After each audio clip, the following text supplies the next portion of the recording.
618. Astrolab yakin anda pernah dengar mengenai Tan 618. Lohong hitam terbesar pernah dijumpai dan disahkan saintis.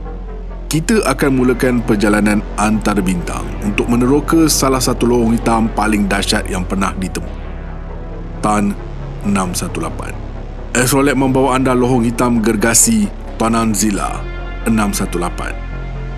Assalamualaikum dan salam angkasa dari Astrolab. Sekilas fakta. Sebelum kita menuju ke lohong hitam gergasi Tan 618, Astrolab ingin anda faham beberapa perkara. Prinsip asas astrofizik membawa kepada pembentukan lohong hitam, terutamanya tingkah laku bintang besar dan keruntuhan graviti yang boleh berlaku dalam keadaan tertentu. Hasil pembentukan dari bintang berjisim besar, lohong hitam akan terbentuk apabila bintang besar menghabiskan bahan api nuklearnya. Dalam teras bintang besar, tindak balas pelakuran nuklear mewujudkan tekanan luar yang menentang daya graviti, yang menarik segala-galanya ke dalam. Apabila bintang besar kehabisan bahan api, keseimbangan ini terganggu.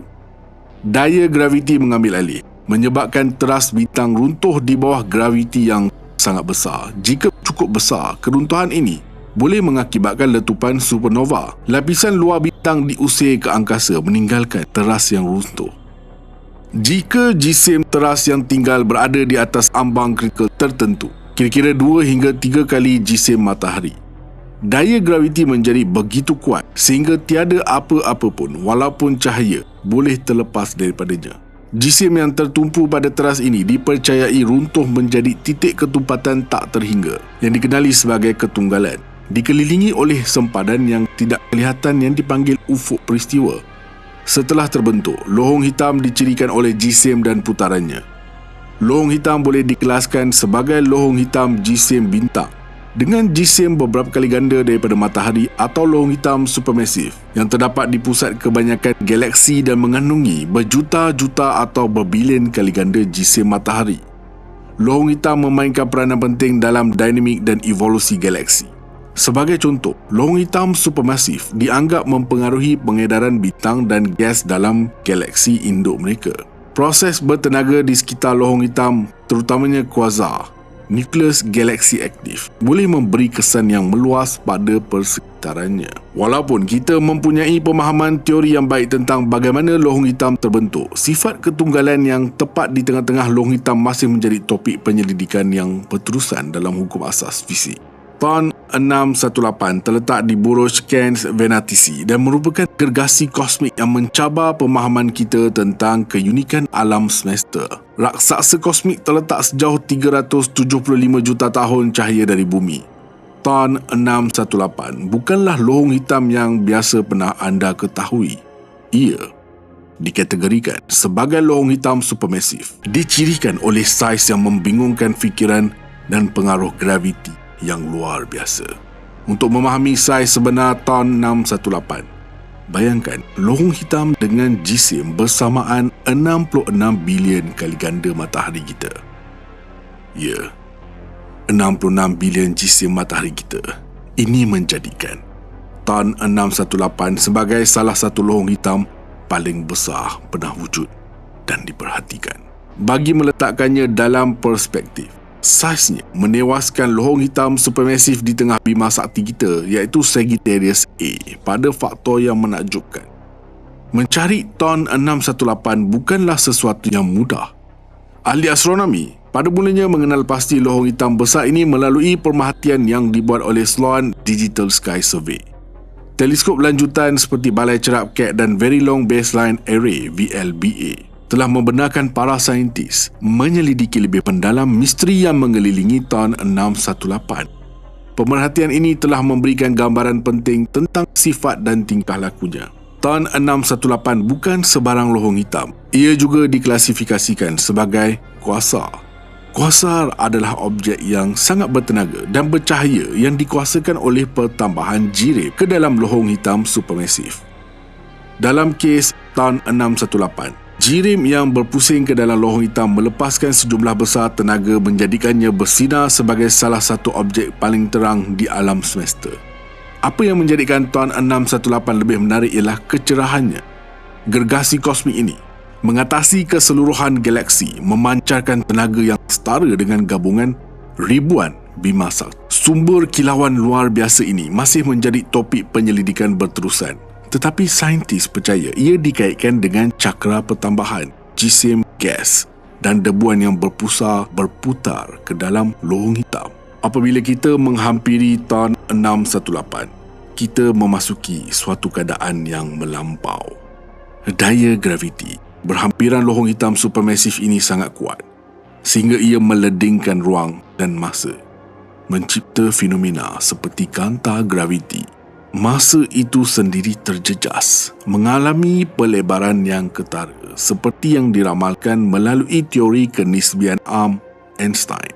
TON 618 bukan sekadar tontonan kosmik. Ia memainkan peranan penting dalam permaidani besar kosmos. Lohong hitam supermasif seperti TON 618 dianggap mempengaruhi evolusi galaksi. Tarikan graviti mereka boleh membentuk taburan bintang dan gas dalam galaksi, memberi kesan kepada struktur dan dinamika sepanjang skala masa kosmik. Apabila teknologi semakin maju, semakin tinggi keupayaan kita untuk meneroka alam semesta.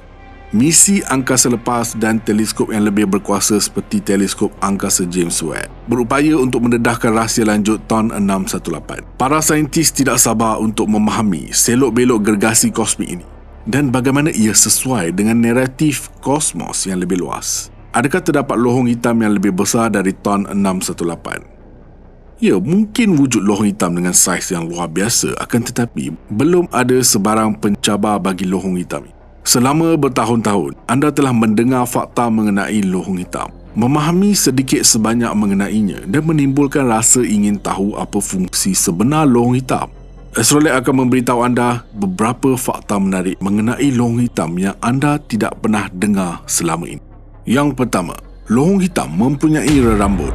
Pada tahun 1960-an, ahli fizik John Wheeler mencadangkan bahawa lohong hitam tidak mempunyai rambut, yang bermaksud bahawa setiap objek kosmik tertentu hanya boleh dibezakan melalui putaran momentum sudut dan jisimnya. Sebarang maklumat pembezaan lain tentang lohong hitam dianggap rambut dan dianggap hilang di sebalik ufuk peristiwa yang tidak dapat ditembusi lohong hitam. Sempadan di sekeliling lohong hitam yang tidak boleh terlepas daripada apa-apa, termasuk cahaya. Tak faham. Rambut ialah istilah metafora yang digunakan untuk menerangkan ciri atau maklumat tambahan yang mungkin dibawa oleh lohong hitam melebihi jisim, cas dan putarannya atau sudut momentum. Ciri-ciri tambahan ini sering dirujuk sebagai rambut lohong hitam. Dalam istilah yang lebih mudah, ia membayangkan bahawa lohong hitam setelah terbentuk adalah objek yang mudah dicirikan oleh hanya beberapa sifat. Selain dari itu, pernahkah anda terfikir bahawa lohong hitam juga mempunyai pancurannya sendiri? Lohong hitam sebenarnya dikelilingi oleh aliran gas dan debuan yang mengelilingi lubang seperti air yang mengalir ke dalam longkang. Geseran dalam bahan ini menjana haba yang mewujudkan struktur bergolak seperti ribut dalam gas, dan gerakan ini juga menghasilkan gelang melengkung yang mengelilingi lajur dalaman jirip yang memanah terus ke udara, mirip air pancut. Dari satu segi lain, lohong hitam boleh mengeluap.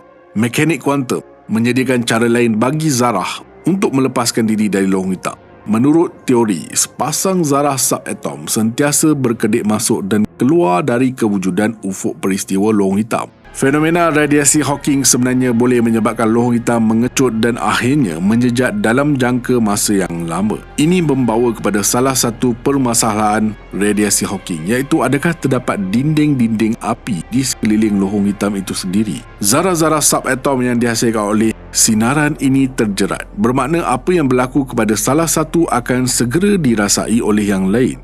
Satu teori berpendapat bahawa lohong hitam menghasilkan tenaga yang menggila disebabkan oleh kekusutan zarah.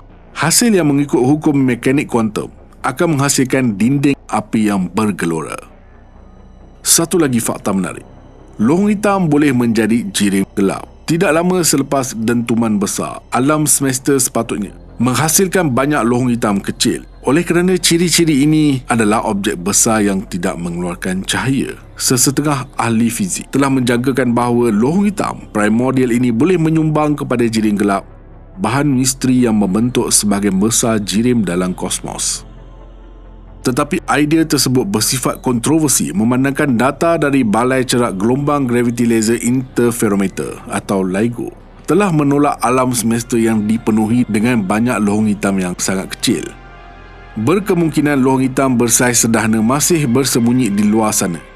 Walaupun pemerhatian mencadangkan ia hanya membentuk antara 1 hingga 10% daripada jirim gelap. Para saintis mungkin telah melihat lohong hitam dari alam semesta lain menurut satu pemerhatian yang menunjukkan bahawa alam semesta kita bukannya yang tertua. Alam semesta terdahulu mungkin telah wujud sebelum kita dan akan mengandungi lohong hitam. Ahli fizik matematik Universiti Oxford terkenal Roger Penrose telah berhujah bahawa sinaran latar belakang kosmik, peninggalan bertenaga dari Big Bang, mengandungi kesan lohong hitam dari tempoh masa sebelum terciptanya alam semesta kita. Para saintis lain berpendapat bahawa data Penrose tidak lebih daripada bersifat rawak semata-mata. Apa jua teori dan fakta berkaitan lohong hitam tetap menjadi satu tanda tanya kepada kita. Kenapa bintang mati yang sepatutnya terkubur berfungsi menyedut jirim di sekelilingnya? Anda mempunyai jawapannya? Pada tahun 2008, apabila dunia pertama kali mendengar tentang projek bercita-cita tinggi CERN untuk melancarkan Large Hadron Collider, ramai orang dicengkam oleh ketakutan dan kebimbangan. Tambahan pula, kabar angin mengatakan bahawa pemecut zarah besar ini mungkin mencipta lohong hitam mikroskopik yang boleh menelan bumi itu sendiri. Dunia kian resah. Malah ada yang memfailkan saman untuk menghentikan pelancaran LHC. Dalam video ini, Astrolab akan meneroka apa yang berlaku kepada situasi ini selepas penghentam zarah ini dilancarkan. Adakah terdapat risiko sebenar untuk mencipta lohong hitam di planet kita? Dan jika lohong hitam mikro benar-benar muncul, apakah ancaman yang akan ditimbulkannya kepada dunia kita? Apakah yang akan berlaku kepada sistem suria jika lohong hitam yang lebih besar masuk dari luar? Apakah yang mampu dilakukan oleh raksasa angkasa lepas ini? Bolehkah mereka berfungsi sebagai portal kepada alam semesta lain? Atau adakah mereka hanya formasi maut yang hanya memusnahkan dan membaham jirim? Seberapa besar lohong hitam boleh terbentuk? Astrolab membawa anda apa akan berlaku jika lohong hitam muncul di sistem suria. Assalamualaikum dan salam angkasa dari Astrolab. Sekilas fakta. Bolehkah anda bayangkan sesuatu yang luar biasa? Satu lohong hitam. Fenomena ini sangat misteri dan penuh teka-teki yang tidak difahami sepenuhnya oleh minda yang paling cerdas pada zaman kita. Lohong hitam bukan sekadar kawasan ruang. Ia adalah kawasan dengan ketumpatan yang menuju ke infiniti di mana tarikan gravitinya sangat kuat sehingga cahaya itu sendiri tidak dapat terlepas. Lohong hitam sering terbentuk apabila bintang menghabiskan bahan api termonuklearnya dan meletup sebagai supernova. Lapisan dalam bintang tidak lagi menghasilkan tekanan yang mencukupi untuk mengimbangi lapisan luar, menyebabkan bintang itu runtuh ke dalam dirinya sendiri. Proses ini menjana tenaga melampau, menghasilkan denyar yang boleh dilihat di seluruh galaksi maupun di luar galaksi. Pada masa yang sama, jirim di dalamnya mencapai ketumpatan yang ekstrim. Kadang-kadang bintang neutron terbentuk akibat mampatan sedemikian sehingga ketumpatan jirim dalam bintang neutron adalah sangat tinggi. Sehingga kan, satu sudutih jirim bintang neutron berjumlah berbilion tan di bumi dan ketumpatan yang lebih besar diperlukan untuk lohong hitam muncul daripada supernova. Lohong hitam yang terbentuk adalah sesuatu di luar pemahaman kita. Objek ini tidak mempunyai permukaan, namun ia boleh berputar, kadang-kala pada kelajuan yang tidak dapat dibayangkan. Lohong hitam memesongkan ruang dan juga masa itu sendiri. Lohong hitam kecil boleh mengoyak dan memakan bintang besar. Apa sahaja yang masuk ke dalam lohong hitam tidak akan pernah, dalam apa jua keadaan, terlepas darinya. Pada tahun 2008, pelancaran Large Hadron Collider menimbulkan kebimbangan dalam media global kerana kebimbangan lohong hitam muncul di bumi. Kenapa begitu? Ini kerana sejumlah besar tenaga penghentam atau collider beroperasi dengan keadaan luar biasa jirim yang timbul semasa eksperimen. Tugas utama Large Hadron Collider adalah untuk mengesan dengan pasti sebarang sisihan daripada model standard. Satu set teori yang membentuk pemahaman moden tentang zarah asas dan interaksi.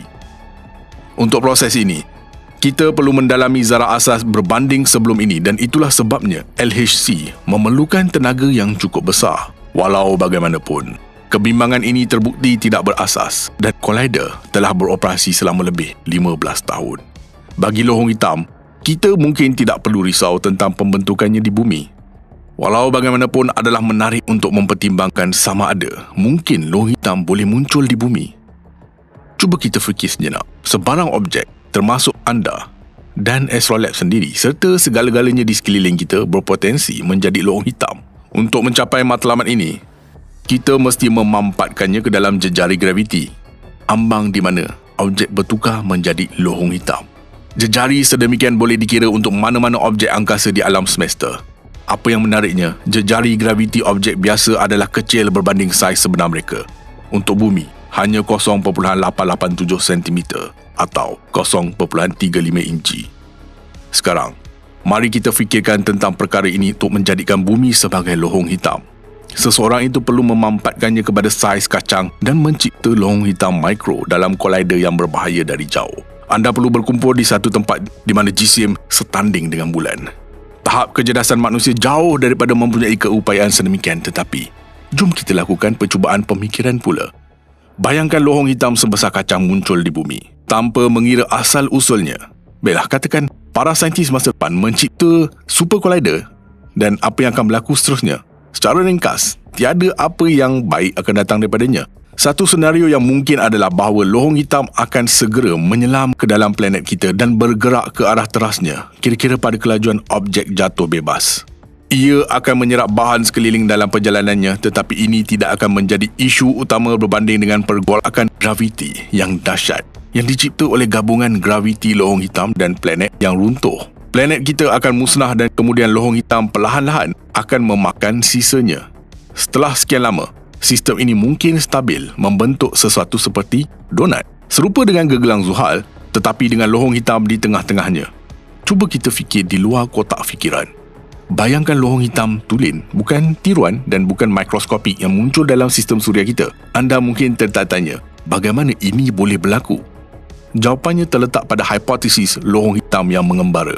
Walaupun kebarangkalian pertemuan yang menakutkan sedemikian sangatlah rendah, ia bukannya tidak boleh berlaku.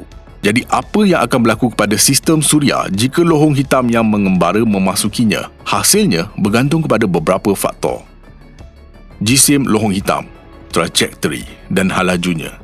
Jika ia adalah lohong hitam biasa yang terbentuk akibat letupan supernova, kita akan menghadapi masalah walaupun ia memasuki pinggir sistem suria kita. Katakan ia muncul berhampiran mustari, ia akan membahap dan menelan gergasi gas menjadi pusat bersama sistem suria.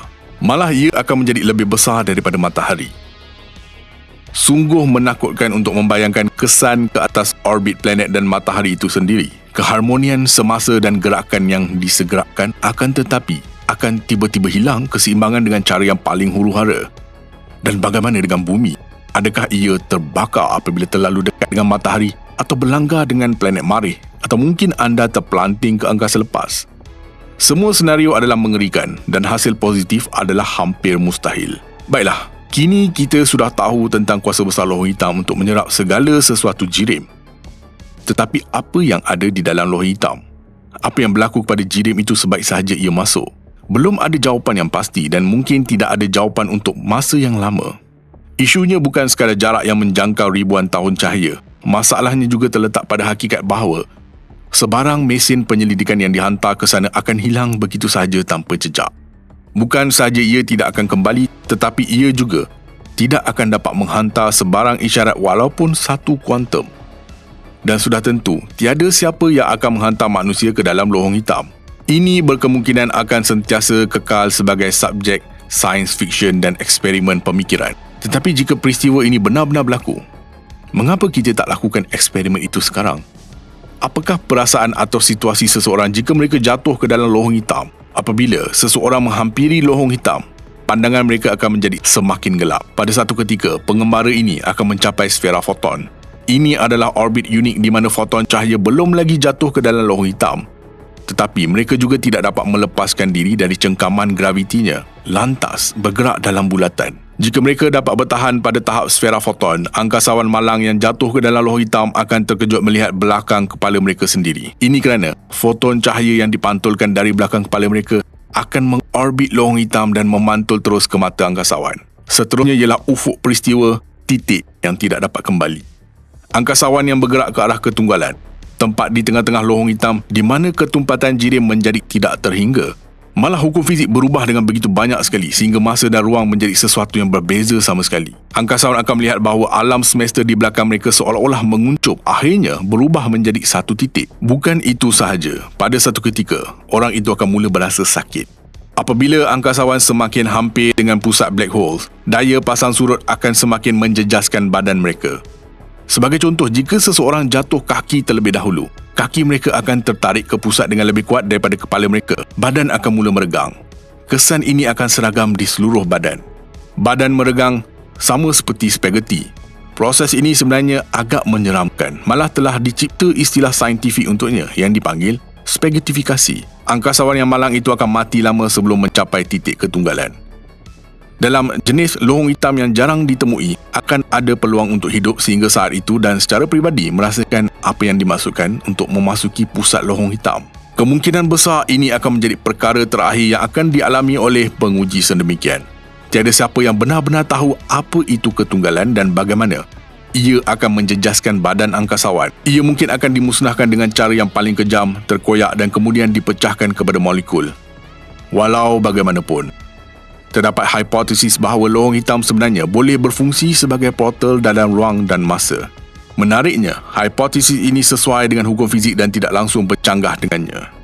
Satu perkara yang pasti, lohong hitam adalah tempat yang belum diterokai, berbahaya dan kemungkinan besar membawa maut. Tapi jika lohong hitam adalah seperti pemangsa, ini menimbulkan persoalan yang menarik. Adakah lohong hitam mempunyai sesuatu yang perlu ditakuti dan adakah ia bersifat kekal? Lohong hitam boleh wujud selama berbilion-bilion tahun. Kitaran hidup mereka bergantung pada jisim mereka dan proses yang dipanggil radiasi Hawking. Fenomena yang menarik ini bukan sahaja tidak memberikan jawapan kepada soalan tetapi sebaliknya menimbulkan persoalan baru. Sehingga tahun 1974, saintis percaya bahawa lohong hitam tidak dapat mengeluarkan apa-apa kerana gravitinya yang sangat besar. Bagaimanapun, Hawking menunjukkan bahawa lohong hitam boleh mengeluarkan radiasi. Ini adalah proses yang sangat pelik, di mana lohong hitam kehilangan jisim disebabkan oleh fenomena kuantum dan sempadannya. Hasil daripada fenomena ini, zarah maya dan anti-zarahnya muncul berhampiran sempadan lohong hitam. Secara ringkas, kadangkala satu zarah jatuh ke dalam lohong hitam dan satu lagi terlepas ke angkasa. Ini membawa kepada kehilangan jisim lohong hitam dan menjana sinaran yang disebut. Pada masa ini, kita sangat jauh daripada mendapatkan sebarang bukti eksperimen, tetapi komuniti saintifik yakin dengan kewujudan sinaran Hawking. Lohong hitam yang sangat besar boleh wujud untuk masa yang sangat lama selama bertahun-tahun. Ia adalah merupakan objek angkasa paling lama hidup di alam semesta. Tetapi mereka juga tidak kekal. Jom kembali kepada idea yang menunjukkan bahawa lohong hitam sebenarnya boleh menjadi portal ke kawasan lain angkasa atau alam semesta lain. Malah terdapat hipotesis bahawa lohong hitam boleh mencipta apa yang dipanggil lohong cecacing yang boleh digunakan seseorang untuk bergerak lebih pantas daripada kelajuan cahaya. Ini bukan disebabkan oleh pelanggaran hukum fizik, tetapi lebih kepada multidimensi alam semesta. Untuk memahami prinsip ini, kita ambil contoh yang paling jelas. Bayangkan sehelai kertas dengan dua titik di hujung yang bertentangan. Untuk bergerak dari satu titik ke titik satu lagi, anda perlu merentasi keseluruhan helaian. Tetapi jika anda melipat helaian dengan betul, kedua-dua titik ini akan menjadi sangat rapat, hampir bersilang yang tinggal hanya beberapa perkara yang mudah seperti belajar membengkokkan fabrik ruang dengan mahir. Lohong hitam adalah herotan ruang masa yang sangat baik dan kebarangkalian bahawa sekurang-kurangnya beberapa lohong hitam mampu membentuk lohong cecacing seperti itu tidak lagi boleh diketepikan lagi. Sekarang kita pergi kepada teori tentang portal ke dunia selari. Graviti lohong hitam adalah sangat besar dan sering tertumpu di kawasan ruang yang sangat kecil, yang membawa kepada kesan menakjubkan yang telah kita bincangkan. Ia adalah kepercayaan umum bahawa lohong hitam adalah sebab utama bagi pembentukan lingkaran galaksi. Ini kerana lohong hitam yang besar menarik dan menahan jirim di sekelilingnya kerana gravitinya. Bolehkah anda bayangkan daya graviti ini mampu menahan seluruh galaksi di orbit? Sudah tentu ini tidak berlaku. Malah lohong hitam yang paling besar kehilangan kuasanya pada jarak yang begitu besar. Sesuatu yang lain menyebabkan galaksi ini menjadi lingkaran. Walau bagaimanapun, ini tidak menafikan fakta bahawa terdapat lohong hitam besar di tengah-tengah hampir setiap galaksi dan galaksi kita tidak terkecuali. Terdapat juga lohong hitam yang sangat besar di tengah-tengah bima sakti kita. Ia terletak sangat jauh, 26,000 tahun cahaya dari sistem suria dalam buruj Sagittarius. Ia digelar Sagittarius A. Walaupun menjadi sangat besar, ia tidak mendatangkan bahaya kepada kita. Kita sering bercakap tentang betapa besarnya lohong hitam, berapa banyak bahan yang telah ditelan oleh raksasa angkasa ini setakat ini. Mungkin ia jauh lebih berat daripada semua jirim jika digabungkan di alam semesta. Sebenarnya, secara hakikatnya ia belum lagi melepasi tahap tersebut. Tetapi ia juga bukan jumlah yang kecil. Menurut penyelidikan baru-baru ini, kira-kira 1% daripada semua jirim baryonik biasa terkandung dalam lohong hitam jisim bintang. Dari segi saintifik, ini bermakna dalam setiap megaparsek padu ruang, 1 megaparsek bersamaan dengan 1000 parsek atau 3.26 juta tahun cahaya. Di alam semesta kita terdapat kira-kira 50 juta lohong hitam dengan jisim suria. Untuk memberi anda gambaran tentang saiz besar yang boleh dicapai, jom kita lihat 3 lohong hitam supermasif yang diketahui. Bayangkan sebuah galaksi elips yang luas dengan relau angkasa sebenar di tengahnya. Messier 87 dengan teras yang menjana sinaran yang sangat berkuasa merangkumi seluruh galaksi dan menjangkau jauh melampaui sempadannya. Tetapi ada fakta menarik di sebaliknya. Aliran sinaran ini bukan sekadar fenomena rawak. Malah ia adalah hasil daripada lohong hitam supermasif yang terletak di pusat galaksi, menjadikan terasnya begitu aktif. Bagaimanakah ia berfungsi? Lohong hitam supermasif menyerap sejumlah besar jirim yang mengorbit di sekelilingnya, berputar pada kelajuan yang luar biasa. Jirim memanas sehingga suhu tinggi yang tidak dapat dibayangkan. Proses ini menghasilkan aliran radiasi yang kuat termasuk pelepasan gamma dan sinar X. Terdapat lebih banyak lagi selain sinaran, lohong hitam menghasilkan jet relativistik, aliran plasma yang dikeluarkan dari teras galaksi. Dipanggil relativistik kerana jirim yang terkandung di dalamnya bergerak pada kelajuan yang lebih dekat dengan kelajuan cahaya. Jet itu membentang pada jarak yang sangat besar iaitu pada sekurang-kurangnya 4,900 tahun cahaya. Jisim Messier 87 ialah supergegasi lohong hitam yang dianggarkan sekitar 6.5 bilion jisim matahari kita. TON 618 jauh lebih dahsyat. Saiznya luar biasa. Mungkin pusat galaksi menyembunyikan satu lohong hitam gergasi mengumpil awan gas panas yang besar membentuk cakra tokokan di sekelilingnya. Berbilion tahun lamanya reaktor besar ini telah mengumpul sejumlah besar jirim secara beransur-ansur meningkatkan jisimnya kepada 66 bilion kali lebih besar daripada jisim matahari kita. Fenomena ini sangat kuat dan besar sehingga saintis mencipta istilah khas untuk menandakannya. Kuasar, daripada perkataan quasi-stellar dan sumber radio. Kuasar dianggap sebagai objek paling bahaya di alam semesta. Pada masa yang sama, ia sangat mempersonakan. Lagipun kuasar bersinar sangat terang sehingga kan muncul gerhana di galaksi di mana ia berada. Dengan kemajuan teknologi penyelidikan angkasa lepas, kita dapat memerhatikan fenomena yang mengagumkan ini. Walaupun ia adalah sejauh 10.37 bilion tahun cahaya, raksasa kosmik ini adalah 140 trilion kali ganda lebih bercahaya daripada matahari yang kita sering kita lihat. Carta angkasa kita yang terbesar dan paling terang berakhir dengan raksasa yang benar-benar besar yang ditemui baru-baru ini semasa salah satu misi program SDSS. Bercakap tentang satu lagi kuasa ultra kilau yang terletak kira-kira 16 hingga 17 bilion tahun cahaya dari kita dan mungkin berusia sekitar 10 bilion tahun. Dari segi kecerahan, objek angkasa yang mengagumkan ini adalah lebih rendah daripada TON 618 dan mempunyai 56 trilion kali kilauan matahari. Tetapi jisimnya adalah pemecah rekod mutlak. Kemungkinan besar ia mempunyai berat kira-kira 196 bilion jisim matahari kita. Tidak diragukan lagi lohong hitam adalah fenomena yang sangat bahaya dan bahkan sangat mematikan di alam semesta kita. Ia menentang fizik itu sendiri. Apatah lagi, apa yang boleh ia lakukan untuk perkara-perkara yang biasa. Tetapi untuk sebahagian besar, mereka berada pada jarak yang selamat dari kita.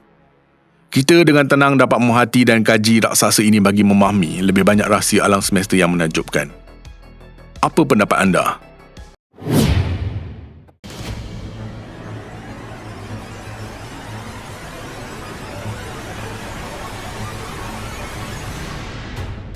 Siapa yang tak kenal apa itu lohong hitam? Secara peribadi, Astrolab rasa ramai yang tahu apa itu lohong hitam atau lebih popular dikenali sebagai black hole. Penemuan demi penemuan baru dari lohong hitam tidak pernah mengecewakan kita dan seringkali kita dikejutkan dengan beberapa penemuan misteri terbaru lohong hitam, terutamanya pada tahun 2022. Lohong hitam adalah ledingan gergasi dalam ruang dan masa yang sifatnya hitam pekat, menjadikannya misteri. Namun, para saintis terus mendorong pemahaman mereka tentang objek di angkasa lepas. sepanjang tahun lalu.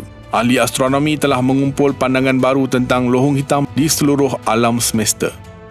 Anda akan terpesona dan kagum dengan fakta-fakta yang akan dipaparkan sebentar lagi. Jangan sesekali skip. Anda akan menikmati perjalanan yang jauh merentas alam semesta. Berikut adalah senarai 10 penemuan menggemparkan lohong hitam sepanjang 2022. Assalamualaikum dan salam angkasa dari Astrolab. Yang pertama, imej sebenar lohong hitam. Pada tahun 2022, saintis merakam foto pertama Sagittarius A, lohong hitam besar di tengah-tengah Bima Sakti. Teleskop Event Horizon merakam imej itu dalam cahaya gelombang radio sub-milimeter yang dipancarkan oleh gas panas yang berputar di sekeliling tepi lohong hitam. Teleskop tersebut mula-mula menjadi tajuk utama pada tahun 2019 apabila ia berjaya menghasilkan imej ufuk peristiwa lohong hitam yang pertama, khususnya yang menjadi teras galaksi elips aktif Messier 87. Merakam foto Sagittarius A terbukti lebih sukar kerana gas dan debuan dalam tempoh jarak 27,000 tahun cahaya antara bumi dan Sagittarius A boleh menyerakkan gelombang sub-milimeter dan mengaburkan imej. Di samping itu, walaupun lohong hitam M87 kelihatan cerah kerana ia melahap banyak gas, aliran jirim ke Sagittarius A jauh lebih lemah menjadikannya lebih malap. Yang kedua, lohong hitam melahap bintang. Lohong hitam yang tidak pernah diketahui sebelum ini mendedahkan kewujudannya kepada ahli astronomi apabila ia mencincang dan menelan bintang yang berkitar terlalu dekat dengannya. Gangguan ganas itu datang daripada lohong hitam dengan jisim antara sekitar 100,000 dan 1 juta kali ganda jisim matahari yang terletak di galaksi kerdil SDS SJ 152120. Kira-kira 850 juta tahun cahaya dari bumi.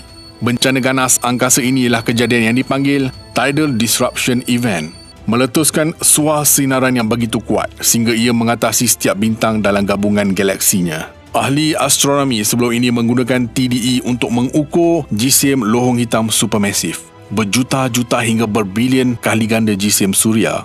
Walau bagaimanapun, AT2020 NEH ialah kali pertama TDE membantu menganalisis jisim lohong hitam sederhana yang lebih kecil.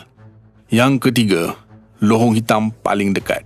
Pada bulan November, saintis mengumumkan lohong hitam baru yang ditemui kini memegang rekod sebagai yang paling hampir dengan bumi, Gaia BH1. Kira-kira 10 kali lebih besar daripada matahari kita, terletak hanya 1,560 tahun cahaya dari planet kita. Kira-kira 2 kali lebih dekat daripada pemegang rekod sebelumnya. Gaia BH1 berada dalam sistem binary yang ahlinya adalah antara lain bintang seperti matahari kita. Apa yang membuatkan Gaia BH1 istimewa adalah jaraknya dengan bintang pendamping adalah sangat dekat, iaitu jarak di antara bumi dengan matahari kita sangatlah dekat. Keempat, lohong hitam yang semakin membesar. Ahli astronomi telah mengesan lohong hitam yang paling cepat membesar pernah direkodkan setakat ini. Ia membesar dengan melahap setara dengan 1 bumi per saat. Ia nampaknya merupakan lohong hitam yang paling pesat berkembang dalam tempoh 9 bilion tahun yang lalu. Gergasi pada masa ini memiliki jisim 3 bilion kali ganda daripada matahari kita, menjadikan 500 kali lebih besar daripada Sagittarius A, lohong hitam supermasif di tengah-tengah Bima Sakti. Ia dikatakan mampu memuatkan keseluruhan sistem suria di belakang ufuk peristiwanya, sempadan di mana tiada jasad dapat terlepas darinya. Gelombang jirim ke permukaan lohong hitam telah mengakibatkan kuasa, yakni jantung galaksi terang yang luar biasa, mengeluarkan tenaga yang cukup untuk menjadikannya 7,000 kali lebih terang daripada cahaya dari setiap bintang di Bima Sakti. Secara keseluruhannya, kuasa ini SMS J114447 adalah yang paling bercahaya setakat yang kita ketahui semenjak kewujudan alam semesta 13.8 bilion tahun yang lalu. Yang kelima, lohong hitam sesat. Pada bulan Februari, ahli astronomi mengesan lohong hitam terpencil sebesar jisim sebutir bintang. Dengan bantuan teleskop angkasa Hubble, saintis menemui objek itu kira-kira 5,150 tahun cahaya dari bumi ke arah bonjolan di tengah-tengah Bima Sakti. Bintang yang cukup besar ini membentuk lohong hitam lebih daripada 20 kali ganda jisim matahari. Terdapat kira-kira 100 juta jisim bintang yang boleh membentuk lohong hitam. Sebelum ini, semua lohong hitam dengan jisim bintang yang dikesan sehingga kini wujud dalam sistem binary dengan pasangan seperti bintang neutron. Walau bagaimanapun, menurut ahli astrofizik, kebanyakan lohong hitam dengan jisim bintang Bima Sakti mestilah bersifat tunggal. Para penyelidik menganggarkan lohong hitam terpencil yang baru ditemui adalah kira-kira 7.1 kali ganda jisim matahari kita dan bergerak pada kelajuan kira-kira 162,000 km sejam. Yang keenam, lohong hitam sendawa. Biasa, apa yang kita akan buat setelah kenyang? Sendawa? Ya, pada tahun 2022, 3 tahun selepas lohong hitam menikmati makan malamnya, iaitu bintang dan setelah kenyang, raksasa gelap itu dilihat semula-mula bersendawa. Bunyi seolah-olah lawak, tapi ia adalah satu peristiwa yang benar. Apabila objek seperti bintang terlalu dekat dengan lohong hitam, medan gravitinya yang kuat boleh meregangkannya ke satu arah sambil menghimpitnya ke arah yang lain, sekaligus menjadikan seolah-olah spaghetti. Apabila bahan spaghetti ini jatuh ke dalam lohong hitam, ia menjadi panas, menghasilkan kilatan cahaya yang dapat dilihat oleh ahli astronomi dari jarak berjuta-juta tahun cahaya. Walau bagaimanapun, lohong hitam adalah pelahap yang tidak cerdik dan kadang-kadang meluahkan semula sebahagian daripada bahan ini kembali ke angkasa. Pada Oktober 2018, ahli astronomi mengesan lohong hitam yang terletak 665 juta tahun cahaya dari bumi, menghancurkan sebutir bintang kira-kira 1/10 jisim matahari. 3 tahun kemudian, lohong hitam itu dikesan memuntahkan bahan dari sisa makanan terakhirnya. Apa yang dilihat kini adalah lohong hitam ini seolah-olah memuntahkan semula jirim yang ditelannya beberapa tahun lepas. Yang ketujuh, kuantum. Musim luruh yang lalu, saintis mengumumkan bahawa lohong hitam mungkin mempunyai sifat kuantum karbon yang mencadangkan ia pada asasnya boleh menjadi kecil dan besar, berat dan ringan, atau mati dan hidup pada masa yang sama seperti kucing legenda Schrödinger. Fizik kuantum mencadangkan alam semesta boleh menjadi tempat nyata pada skala yang paling kecil, dengan objek yang mampu superposisi, keupayaan untuk wujud dalam pelbagai keadaan sekaligus seperti berputar dalam dua arah bertentangan secara serentak. Para saintis membangunkan model komputer yang meletakkan zarah kuantum simulasi di luar lohong hitam simulasi gergasi. Simulasi mendedahkan bahawa lohong hitam menunjukkan bukti superposisi, mampu besar dan kecil pada masa yang sama. Simulasi ini menunjukkan ciri-ciri unik lohong hitam yang ramai tidak tahu. Yang ke-8, erupsi yang memecahkan rekod. Tirai tahun 2022 dibuka dengan imej radio komprehensif lohong hitam yang paling hampir diketahui melahap jasad angkasa dengan jarak paling hampir dengan bumi. Imej itu menangkap pancaran radio dengan kelajuan menghampiri kelajuan cahaya daripada jirim lohong hitam, iaitu raksasa dengan jisim 55 juta kali ganda matahari. Hasilnya, lobus gergasi plasma menyerat lebih daripada 1 juta tahun cahaya dari pusat galaksi rumah lohong hitam, Centaurus A, kira-kira 12 juta tahun cahaya dari bumi. Letusan ini seterang 16 bulan purnama di langit. Yang ke-9, lohong hitam jauh menyembur jet hala ke bumi. Pada bulan November, ahli astronomi membuat satu penemuan mengejutkan lohong hitam yang menghancurkan sebutir bintang, kemudiannya menghamburkan jet menghala tepat ke bumi. Peristiwa ini yang digelar AT2022 CMC berlaku kira-kira 8.5 bilion tahun lepas. Para penyelidik menganggarkan lohong hitam itu memakan kira-kira separuh jisim matahari setiap tahun. Dalam kira-kira 1% daripada kejadian kemusnahan ganas ini, yang dikenali sebagai tidal disruption event, lohong hitam meletuskan jet plasma dan radiasi dari kutubnya. Kita hanya melihat segelintir TDE yang dipancarkan ini dan ia kekal sebagai peristiwa yang sangat eksotik dan kurang difahami. Ahli astronomi sentiasa memburu kejadian ekstrim ini untuk memahami bagaimana jet itu sebenarnya dicipta dan mengapa sebahagian kecil TDE menghasilkannya. Yang terakhir, jumlah lohong hitam.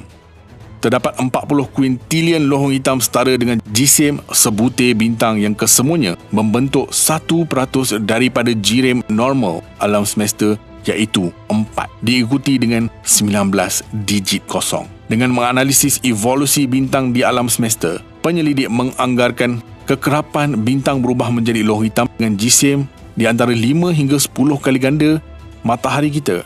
Pengiraan ab initio yang pertama dan paling teguh bagi fungsi jisim lohong hitam bintang merentasi sejarah kosmik.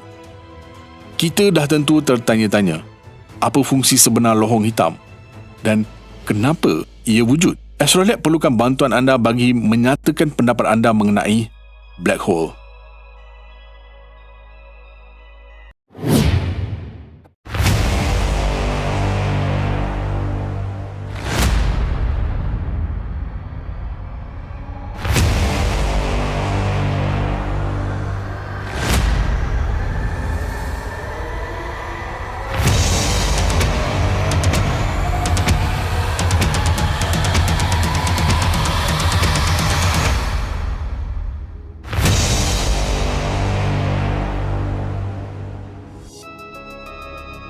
Bayangkan apa akan berlaku jika black hole supermasif menghampiri bumi.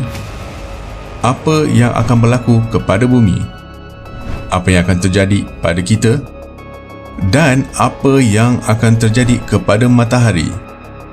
Astrolab membawa anda fakta-fakta menakutkan black hole. Assalamualaikum dan salam angkasa dari Astrolab.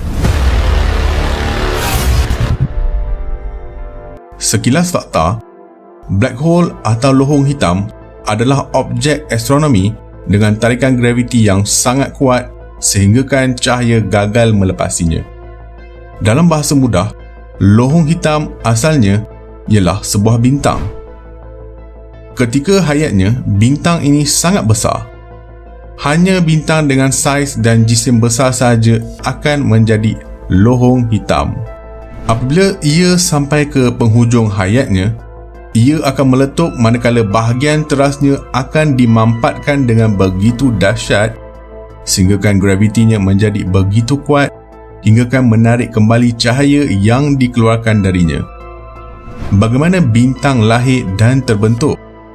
Bintang merupakan berbola jisim gas yang terbentuk disebabkan tarikan graviti mereka sendiri. Cahaya bintang terhasil dari tindak balas pelakuran nuklear di bahagian teras, di mana unsur hidrogen digabungkan untuk menghasilkan unsur helium, gelombang elektromagnetik dan tenaga. Permulaan kelahiran bintang dipercayai daripada kepulan gas hidrogen dan debu angkasa yang membentuk nebula. Apabila debu dan gas berkumpul, daya gravitinya meningkat dan menarik lebih banyak debu dan gas daripada nebula sehingga termampat dan membentuk berbola gas. Apabila berbola gas mempunyai daya tarikan graviti yang tinggi, tekanan meningkat menghasilkan suhu tinggi sehingga berlaku pelakuran nuklear gas hidrogen yang membebaskan helium, haba dan cahaya. Bagaimana lohong hitam terbentuk? Selagi berlakunya tindak balas pelakuran di teras, bintang kekal stabil. Bagi bintang berjisim besar, tekanan dan haba teras menyebabkan gabungan elemen yang lebih berat sehinggalah menjadi besi. Tidak seperti proses pelakuran yang lain, proses pelakuran yang mencipta besi tidak menjana sebarang tenaga. Besi ini berkumpul di tengah-tengah sehingga mencapai jumlah kritikal. Keseimbangan dan daya graviti tiba-tiba terlerai menyebabkan teras runtuh. Dalam sekelip mata, bintang meledup. Dengan kelajuan suku dari cahaya matahari, ia memberi lebih banyak jisim kepada teras. Semua elemen berat dalam alam semesta terhasil selepas supernova. Seterusnya muncul bintang neutron, tetapi di dalam hal ini, keseluruhan jisim teras runtuh ke dalam lohong hitam. Adakah matahari kita akan menjadi lohong hitam satu hari nanti? Tidak. Jisimnya tidak memenuhi syarat untuk menjadi lohong hitam. Matahari akan berkembang menjadi bintang gergasi merah dan seterusnya menjadi bintang kerdil putih. Tetapi bintang-bintang di luar sistem suria mampu berubah menjadi black hole yang sangat besar.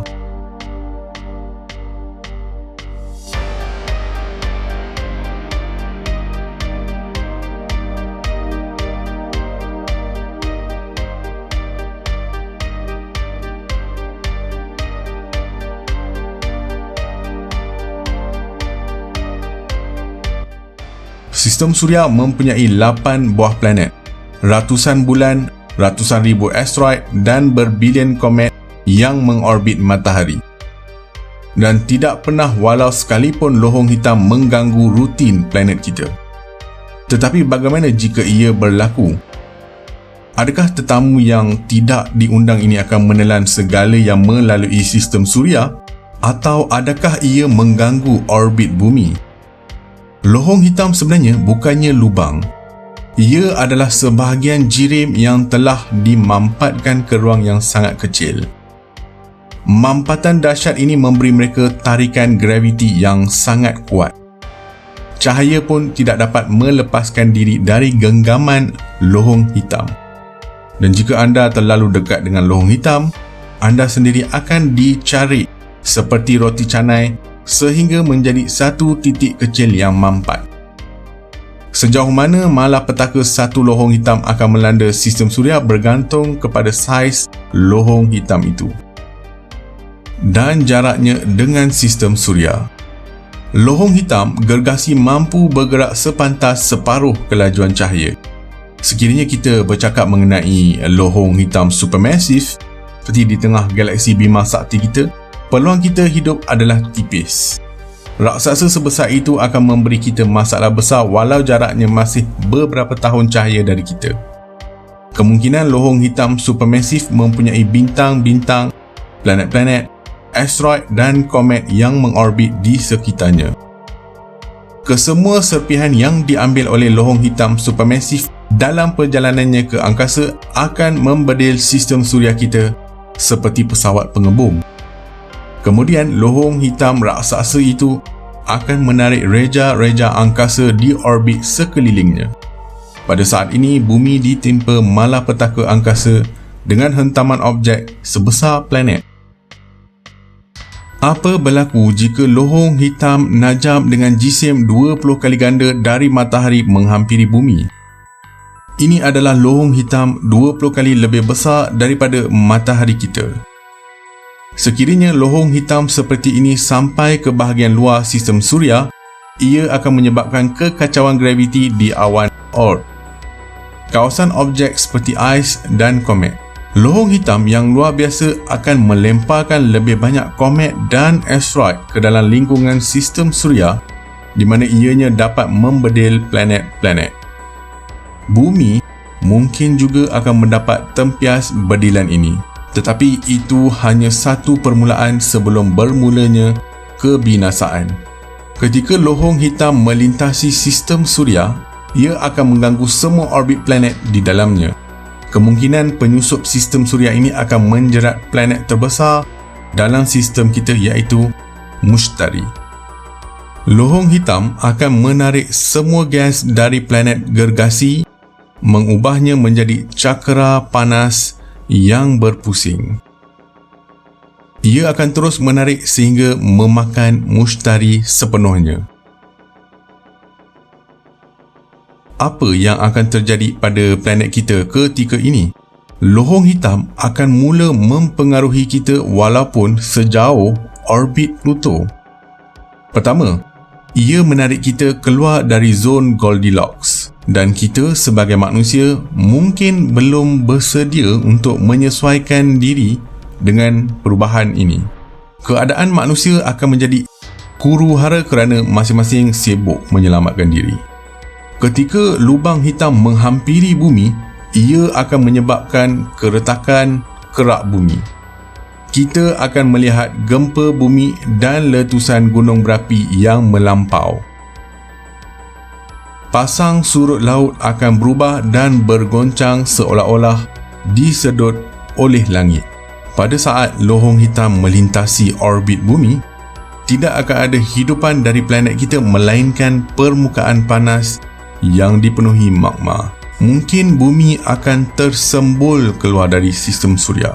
Itu mungkin adalah yang terbaik kerana apabila lohong hitam cukup dekat dengan matahari, ia akan mula menghirup gas menyala matahari dan daya tarikan gravitinya akan menyebabkan matahari dan bumi tertarik ke lohong hitam. Berkemungkinan bumi akan disatukan dengan matahari dan kemudiannya disedut ke dalam lohong hitam. Maka berakhirlah tamadun manusia dan kehidupan di planet ini. Senario yang berbeza dapat dilihat jika lohong hitam dengan saiz sebesar matahari menggantikannya. Matahari tidak akan menjadi lohong hitam. Apa kata kita andaikan jika matahari menjadi lohong hitam? Bumi akan kehilangan sumber tenaganya dalam masa 8 minit. Sejurus selepas matahari menjadi mayat yang menakutkan ini, semua planet akan kehilangan sumber cahaya mereka. Ini akan membawa kepada pelbagai peristiwa yang berakhir dengan kepupusan hidup. Perkara pertama yang kita akan lihat ialah hujan turun seperti biasa, menjadi salji dan kemudian membeku. Bumi akan mengalami fasa yang disebut keseimbangan terma, menjadikan keadaan permukaan dipenuhi dengan ais dan mempunyai suhu yang sangat sejuk sekitar negatif 200 darjah Celsius sehingga negatif 270 darjah Celsius. Bumi akan menyejuk dan membeku menjadi planet batuan ais. Dan kita spesimen untuk kehidupan masa akan datang. Pernahkah anda terfikir apakah akan berlaku jika manusia berada dekat dengan lohong hitam? Untuk merentas lohong hitam, anda perlu menjadi pengembara angkasa yang berani. Setiap lohong hitam mempunyai ufuk peristiwa, titik di mana tarikan graviti menjadi sangat kuat sehingga anda tidak dapat melepaskannya. Titik fana lohong hitam. Sekiranya anda mendapati diri anda berada di luar titik itu, anda akan melihat bahawa bintang berpusing di sekeliling lingkaran kegelapan yang sempurna. Semasa anda mula ditarik ke arah lohong hitam, anda akan bergerak lebih cepat dan pantas oleh daya graviti. Daya graviti lohong hitam sangat kuat. Sekiranya kaki anda jatuh terlebih dahulu, kaki anda akan terasa tarikan graviti lebih kuat berbanding kepala anda. Tubuh anda akan tegang. Sekiranya anda terseret ke arah lohong hitam, anda akan benar-benar tercarik sebelum sampai ke cakra tokokan. Tetapi bagaimana pula jika lohong hitam tersebut merupakan jenis lohong hitam supermasif? Apa akan berlaku jika kita merentas lohong hitam ini? Adakah ia benar-benar boleh menghilangkan kita atau ia sebenarnya merupakan portal ke alam lain seperti lohong cecacing? Apa akan berlaku jika lohong hitam berlanggar antara satu sama lain? Setakat yang kita pelajari, lohong hitam bersifat menakutkan. Apa perasaan anda jika lohong hitam mampu meneruskan kehidupan walaupun tanpa matahari? Lohong hitam juga mempunyai daya bagi proses fotosintesis dan kita dapat menggunakan tenaga luar biasanya untuk menjana tamadun baru. Tahukah anda satu-satunya kitab yang menyebut mengenai black hole dengan terperinci adalah Al-Quran? Semuanya dalam bahagian 2 nanti. Like, komen dan share video ini dengan rakan-rakan anda dan keluarga anda. Subscribe. Astrolab signing off from space. Black hole. Black hole. Black hole.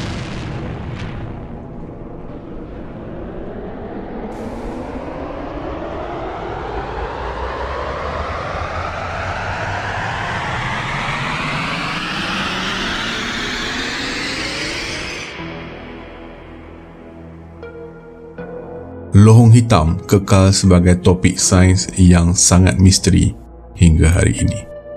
Semakin ramai saintis berusaha menyelesaikan rahsianya dan mereka semakin bengong. Jika kita berjaya menyelesaikan misteri ini, kita akan mendapat jawapan bagi banyak persoalan alam semesta, termasuk ledakan dahsyat, alam semesta selari dan lain-lain. Astrolab akan membawa anda perjalanan ke lohong hitam. Kali ini, kita akan melihat lohong hitam, meneliti strukturnya, masuk ke dalam lohong hitam supermasif dan merungkai persoalan sama ada akan terus hidup ataupun tidak. Sebelum itu, pastikan anda menonton Fakta Menakutkan Black Hole Part 1. Astrolab membawa anda Fakta Menakutkan Black Hole Part 2. Assalamualaikum dan salam angkasa dari Astrolab.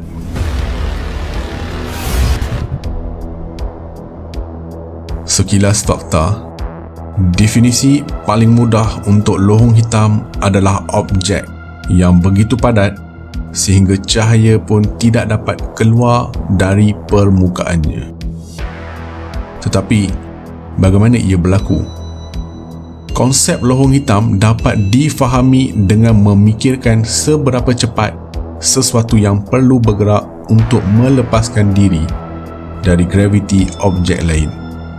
Ini dinamakan halaju pelepas. Secara formal, halaju pelepas oleh objek untuk melepaskan diri dari tarikan graviti badan lain. Terdapat dua perkara yang mempengaruhi halaju pelepas, iaitu jisim objek dan jarak ke pusat objek itu. Sebagai contoh, roket mesti memecut hingga 11.2 km sesaat untuk melepaskan diri dari graviti bumi. Jika sebaliknya, roket itu berada di sebuah planet dengan jisim yang sama dengan bumi tetapi separuh dari diameter bumi, halaju pelepasnya akan menjadi 15.8 km sesaat. Walaupun jisimnya sama, halaju pelepas lebih besar kerana objeknya lebih kecil dan lebih tumpat. Bagaimana jika ukuran objek menjadi lebih kecil? Sekiranya kita memampatkan jisim bumi ke dalam sfera dengan radius 9 mm, maka halaju pelepas akan menjadi sepantas kelajuan cahaya. Tapi kita semua sedia maklum bahawa had kelajuan terpantas kosmik adalah kelajuan cahaya. Tiada lagi sebarang unsur yang boleh mengatasi kelajuan cahaya.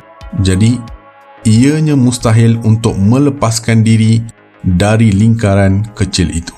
Jejari di mana jisim mempunyai halaju pelepas sama dengan kelajuan cahaya disebut jejari Schwarzschild.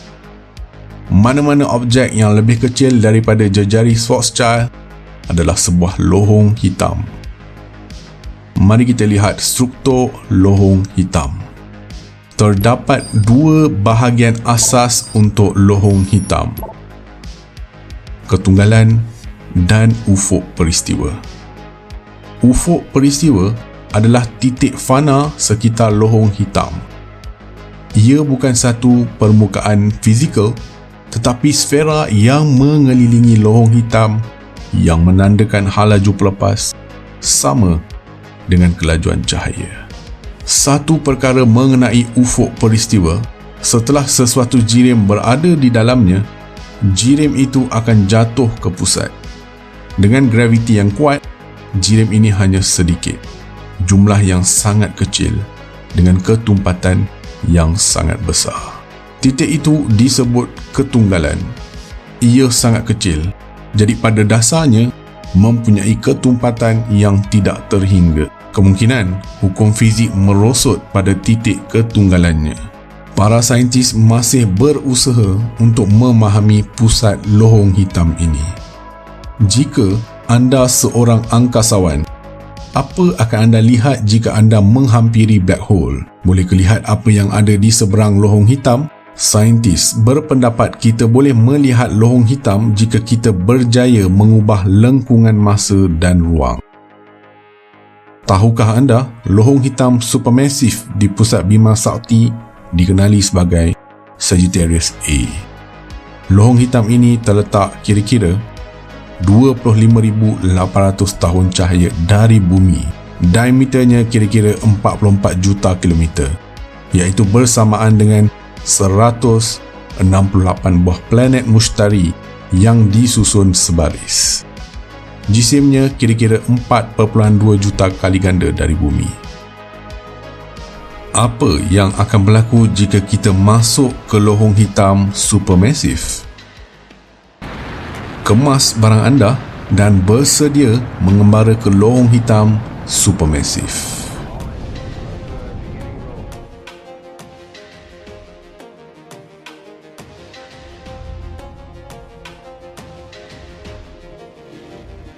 Pengembaraan ini akan mengambil masa selama 25,800 tahun cahaya. Dengan teknologi warp, kita boleh sampai dalam masa yang singkat sahaja. Setibanya di lohong hitam, kita tidak mengalami sebarang impak yang boleh mencederakan kita. Ini kerana graviti akan menarik kedua kaki dan kepala anda dengan kekuatan yang hampir sama. Terdapat keunikan graviti di tengah lohong hitam, di mana ketunggalan menjadi tidak terbatas. Anda akan dihimpit ke pusat itu dan disatukan dengan lohong hitam. Seseorang yang memerhatikan anda di luar ufuk peristiwa, beliau akan melihat gambaran yang sangat berbeza. Ketika anda jatuh ke dalam lohong hitam, bagi mereka, anda akan semakin perlahan, semakin malap dan kemerahan. Pada akhirnya, anda hanya akan membeku, seolah-olah tidak melintasi ufuk peristiwa. Ini kerana ruang dan masa di lohong hitam menukar peranan mereka.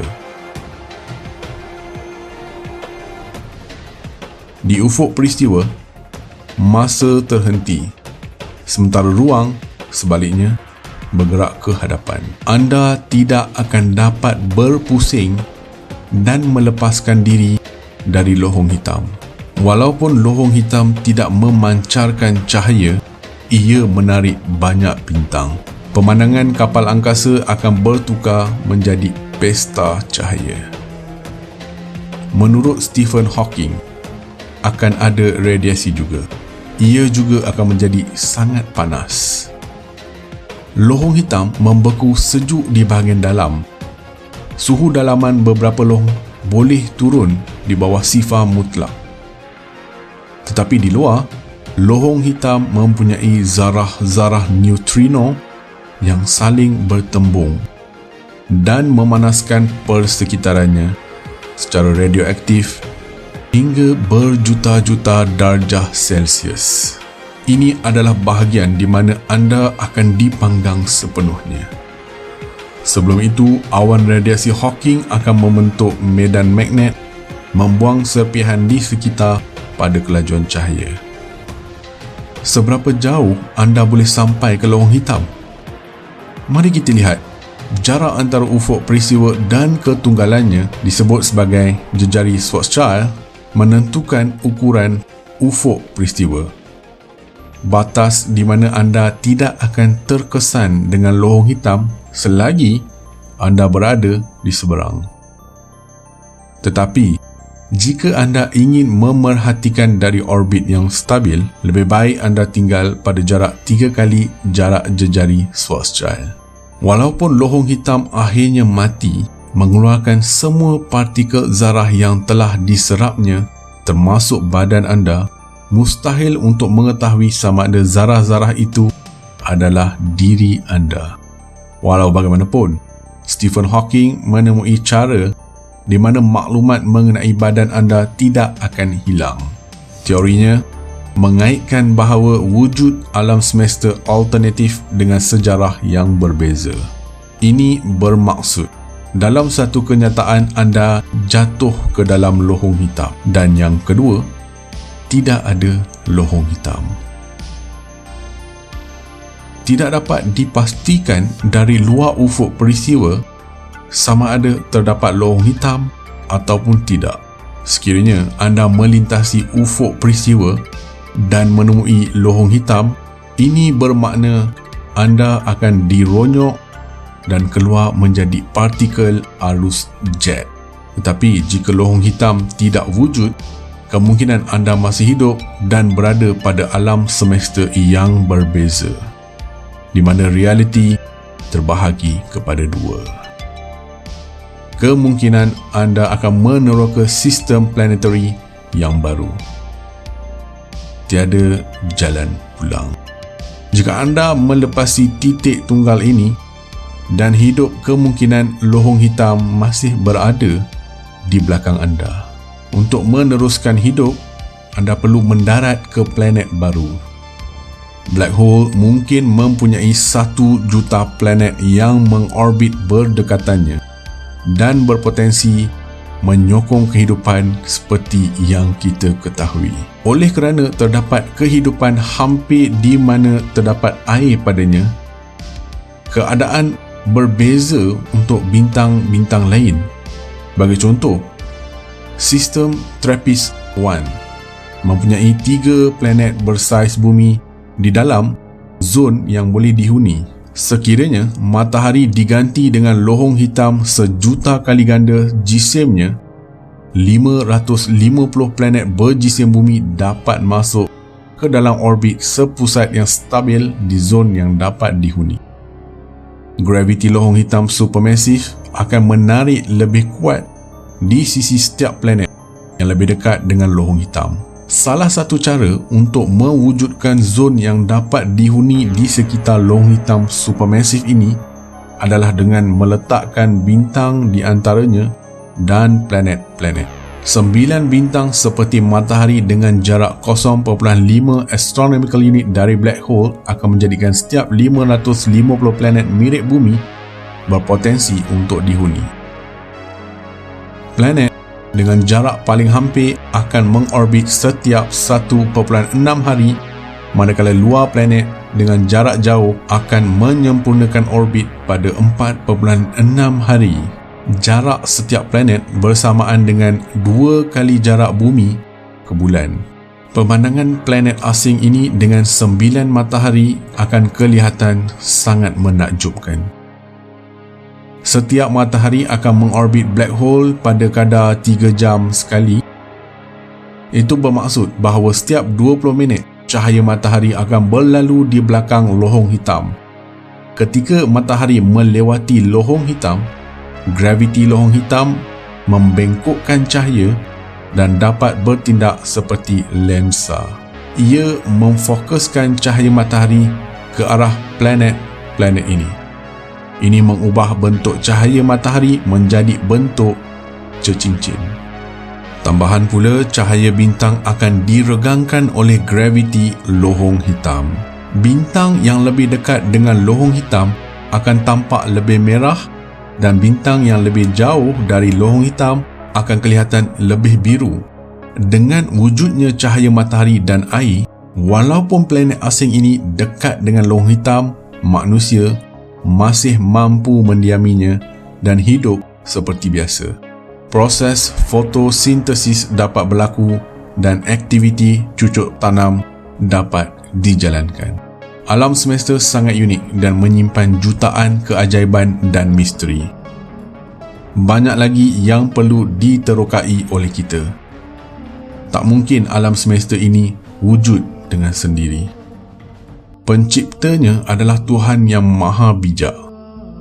Lohong hitam disebut di dalam surah At-Takwir ayat 15 hingga 17 yang bermaksud, sungguh aku bersumpah dengan bintang-bintang yang beredar dan terbenam. Semakin banyak yang kita kaji, semakin banyak rahsia Al-Quran yang dapat kita fahami. Tujuan belajar mengenai dunia angkasa dan cara bagaimana untuk memulakan kehidupan adalah penting kerana bumi pernah dibinasakan oleh Allah Subhanahu Wa Taala dalam sekelip mata. Peristiwa banjir besar pada zaman Nabi Nuh AS di mana hanya bahteranya sahaja yang selamat bersama pengikutnya. Ini termasuklah kejadian yang menimpa pengikut Rasul yang lain. Di zaman ini kita perlu membina bahtera Nuh kita sendiri sebagai satu inspirasi bahtera angkasa umat Muhammad sallallahu alaihi wasallam untuk meneruskan tamadun manusia. Ini adalah gambar sebenar lohong hitam yang diambil pada 2019.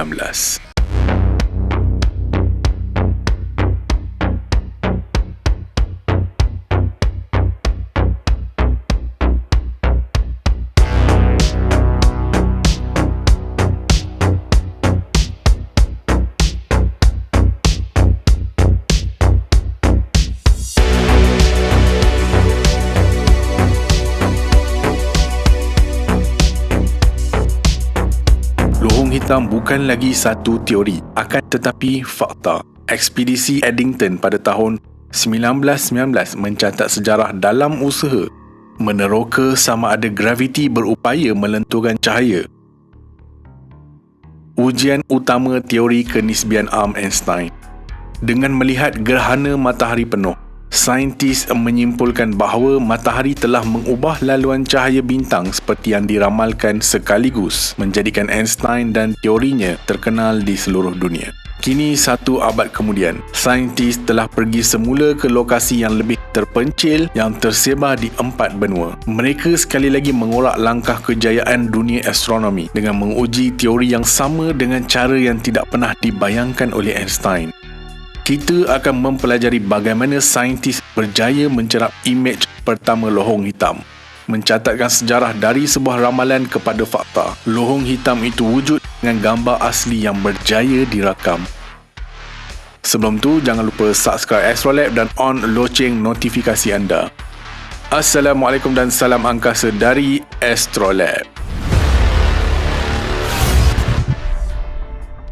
Sekilas fakta, misi saintis ke sana adalah untuk mengambil gambar lohong hitam.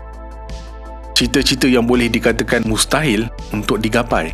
Kisah lohong hitam bermula sebagai teka-teki.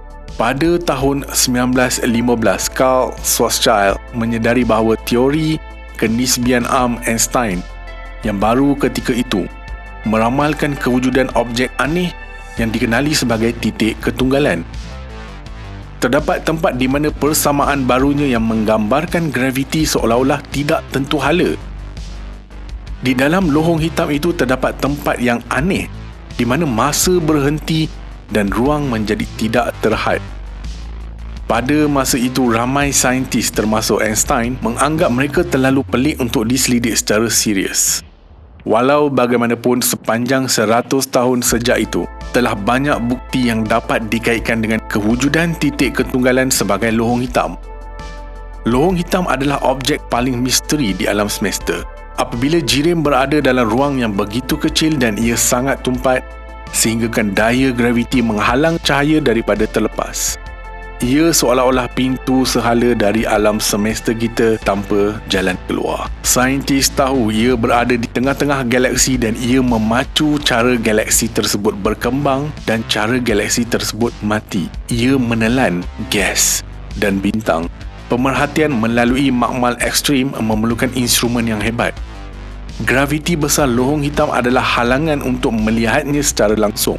Tiada cahaya yang dapat melepaskan diri darinya dan titik ketunggalan adalah kecil dan gelap yang menghancurkan sejumlah besar jirim. Walaupun kewujudan objek yang paling aneh ini semakin diterima secara meluas, melihatnya secara langsung kekal sebagai impian yang mustahil. Malah, untuk mencapai resolusi yang diperlukan untuk melihat lohong hitam secara langsung, sebuah teleskop perlulah memiliki saiz sebesar bumi. Jelas terlalu besar untuk dilaksanakan. Sebaliknya, ahli astronomi menghabiskan beberapa dekad untuk mengkaji kesan lohong hitam terhadap jirim di sekelilingnya. Tetapi impian untuk Mendapatkan lebih banyak bukti konkret mengenai objek eksotik ini terlalu mengasyikkan untuk dilupakan begitu saja. Pada akhir tahun 1960-an, teknik baru mengubah perihal astronomi. Ia dipanggil interferometri garis pangkal amat panjang. Ia membolehkan beberapa teleskop melakukan cerapan sebagai satu pasukan, membawa kepada teleskop maya yang lebih besar mengatasi kekangan pada saiz teleskop. Apabila kaedah ini tersebar, semakin jelas kemungkinan pengimejan secara terus lohong hitam dapat dilaksanakan. Pada tahun 2009, projek teleskop Event Horizon EHT dimulakan. Untuk mengejar matlamat yang menarik ini, sudah jelas dari awal lagi bahawa EHT akan menghadapi halangan yang unik, dan saintis berdedikasi untuk mendedahkan lohong hitam buat kali pertama. Untuk mendapatkan imej ini, 8 teleskop di seluruh dunia telah dihubungkan bersama. ESO memainkan peranan penting dalam 2 daripada teleskop ini. Kedua-duanya terletak di dataran tinggi di Chile. Atacama Large Millimeter Sub-Millimeter Array ALMA dan Atacama Pathfinder yang dikenali sebagai APEX. Teleskop lain yang membentuk EHT ialah teleskop 30 meter Iran di Spanyol, teleskop milimeter besar di Mexico, teleskop sub-milimeter di Arizona, teleskop James Clerk Maxwell dan tata susun sub-milimeter di Hawaii. Dan akhirnya, teleskop Kutub Selatan di Antartika. Bersama-sama mereka boleh mencapai resolusi yang setara dengan membaca akhbar di Sydney sambil duduk di Kuala Lumpur. Cabaran besar projek itu tidak lama kemudian menjadi semakin jelas. Teleskop-teleskop yang dimaksudkan dibina dengan instrumen yang sangat canggih, akan tetapi tidak dibina untuk berfungsi bersama. Bagi memastikan kerjasama dapat dibentuk di bawah satu rangkaian interferometer, satu pasukan besar antara saintis ini perlu dibentuk. Projek ini terdiri dari jurutera, pemerhati, ahli fizik dan mereka semua bekerjasama. Bukan sahaja untuk mendapatkan imej ufuk peristiwa lohong hitam, tetapi juga untuk memahami perkara yang kita lihat. Projek itu mengumpulkan lebih daripada 200 saintis daripada lebih 100 institusi. Kesemua mereka sangat berdedikasi semasa mereka membina organisasi serba baharu ini. Menyelaraskan pasukan besar yang tersebar di seluruh dunia hanyalah salah satu daripada banyak cabaran yang penting.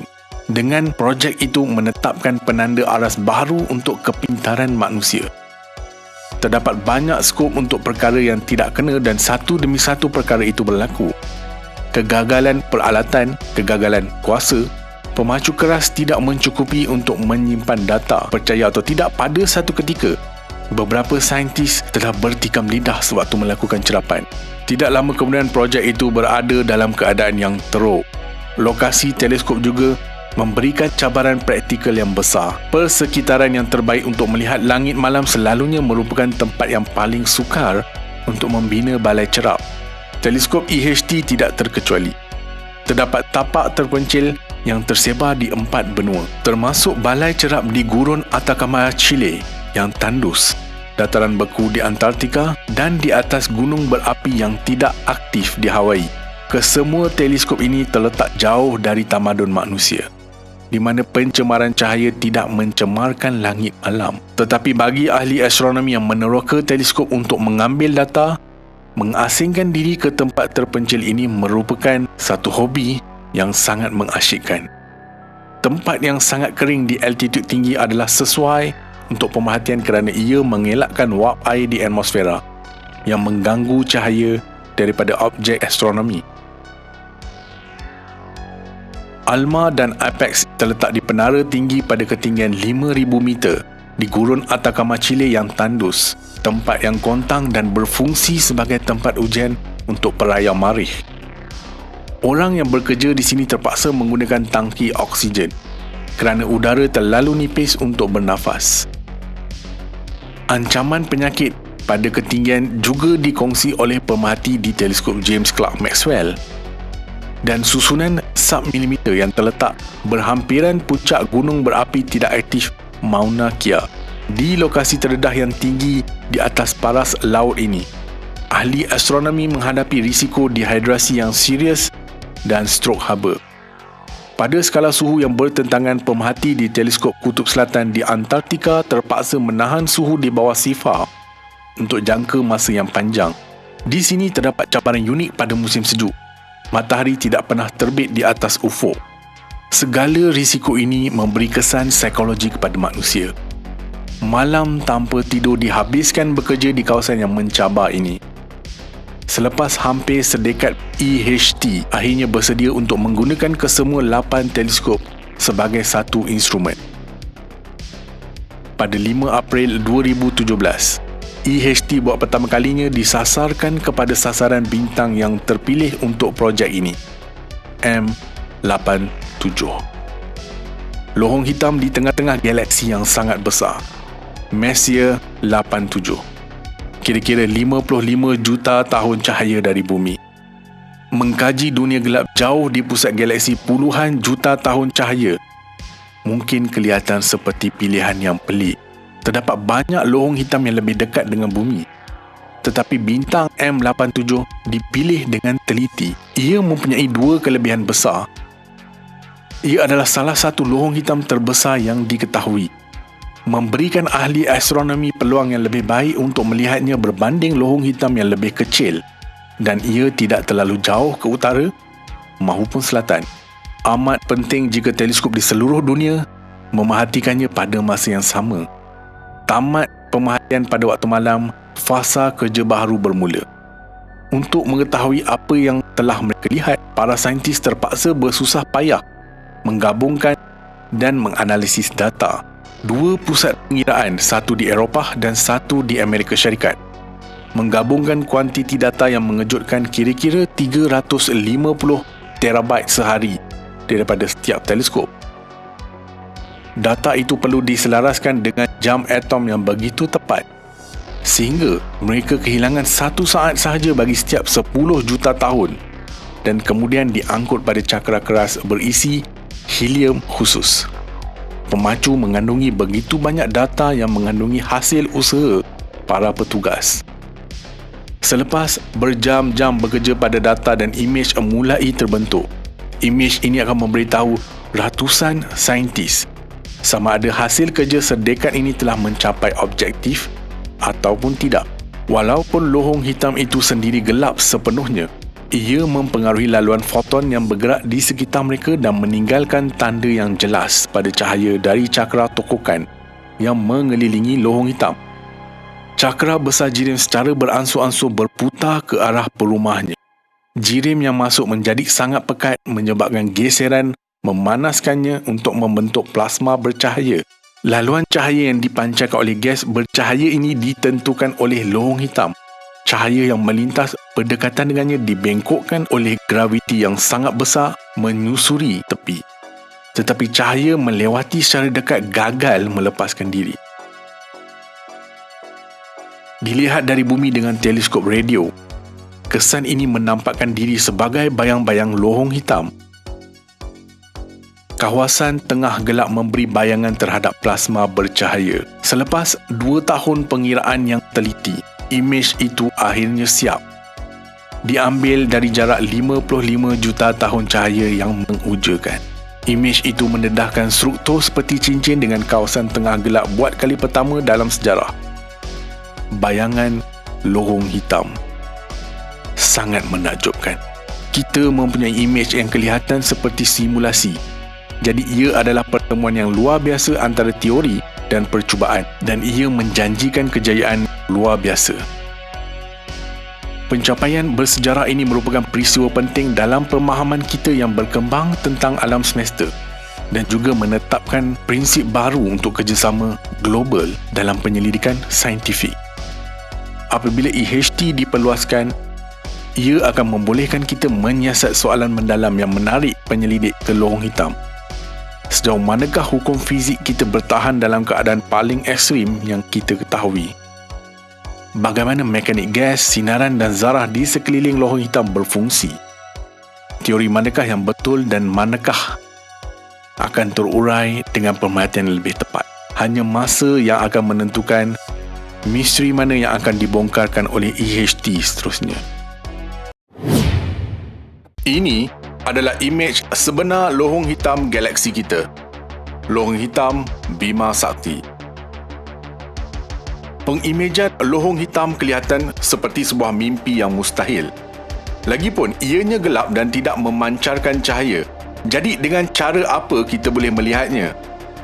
Dunia sains angkasa sekali lagi telah mencipta sejarah apabila merakam imej lohong hitam gergasi di pusat galaksi kita. Terletak sejauh 27,000 tahun cahaya dari bumi. Persoalannya, apa yang dilakukan ahli astronomi bagi mendapatkan imej sebenar lohong hitam tersebut? Sebelum itu, jangan lupa subscribe Astrolab dan on loceng notifikasi anda. Assalamualaikum dan salam angkasa dari Astrolab. Sekilas fakta, dengan teleskop yang cukup besar, kita sekurang-kurangnya boleh melihat persekitaran terdekat lohong hitam terbesar dan supermasif, malah jisimnya berbilion kali ganda dari matahari kita. Dan seterusnya membongkar beberapa rahsia misteri raksasa yang sedang bersembunyi ini. Secara matematik, untuk melihat lohong hitam sebesar itu, kita memerlukan teleskop sebesar bumi. Mampukah kita membina teleskop sebesar bumi? Sudah tentu tidak. Beberapa tahun lalu, 300 ahli astronomi dari 80 institut di seluruh dunia bekerjasama dalam menemui cara untuk mencipta teleskop sebesar planet kita. Dan mereka melakukannya tanpa menggunakan cermin, skru maupun keluli baru. Teleskop Event Horizon atau EHT bukanlah sesuatu yang nyata, tetapi berkonsepkan teleskop maya.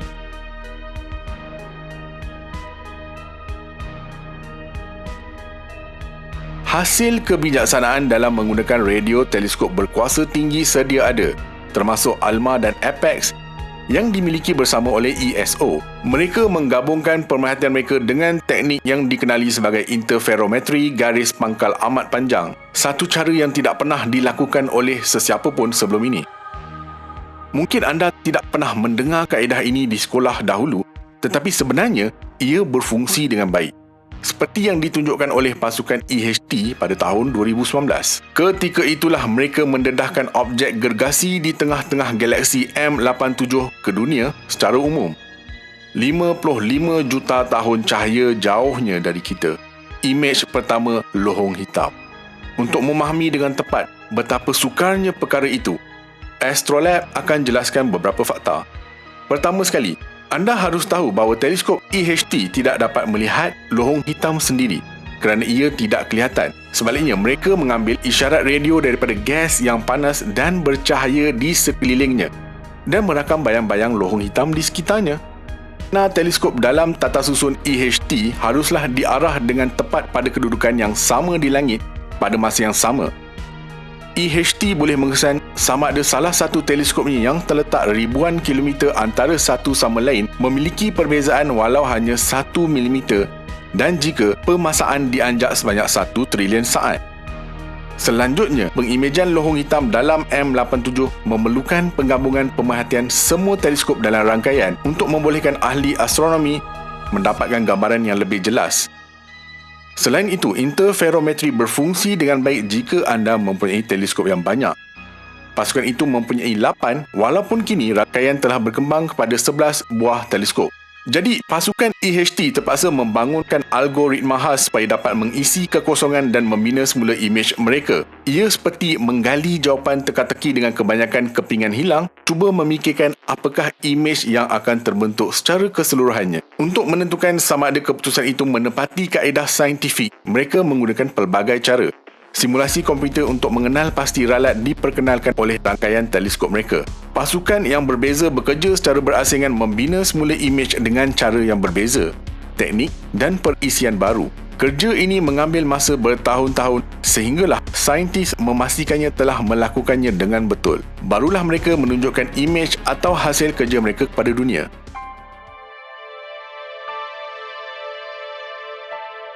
Hasilnya sama seperti mencerap lohong hitam DM87 dengan teleskop sebesar bumi. Alat ini begitu berkuasa sehingga kan boleh melihat butiran sekecil donat di bulan.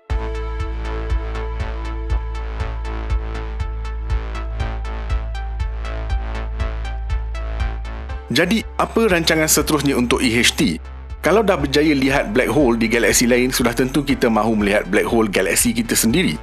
Pasukan ini telah menghalakan teleskop mereka kepada sasaran seterusnya, Sagittarius A, lohong hitam supermasif di tengah-tengah Bima Sakti.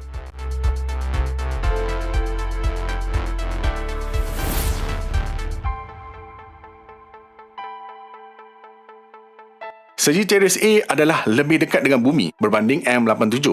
Jadi mungkin kita akan fikir lebih mudah untuk mendapatkan imej lohong hitam galaksi kita sendiri. Realitinya, sebenarnya sangat sukar. Pertama, pusat Bima Sakti kelihatan kabur kepada kita disebabkan oleh awan debu dan gas panas yang menyerakkan isyarat radio yang datang sekeliling lohong hitam. Tambahan, disebabkan Sagittarius A 1,500 kali lebih kecil daripada saudaranya iaitu M87, dari segi masa isyarat radionya berubah jauh lebih pantas. Ia mempunyai gumpalan plasma yang mengorbit di sekelilingnya selang beberapa minit, manakala M87 mengorbitnya selang beberapa hari. Ini memaksa ahli astronomi untuk menyesuaikan algoritma mereka dan membangunkan teknik baru untuk mendapatkan imej yang lebih stabil. Seolah-olah cuba mengenal pasti peta Malaysia pada putaran glob yang berpusing pantas. Akhirnya, pasukan EHT berjaya mengatasi semua halangan ini dan inilah imej pertama Sagittarius A, lohong hitam di pusat Bima Sakti kita.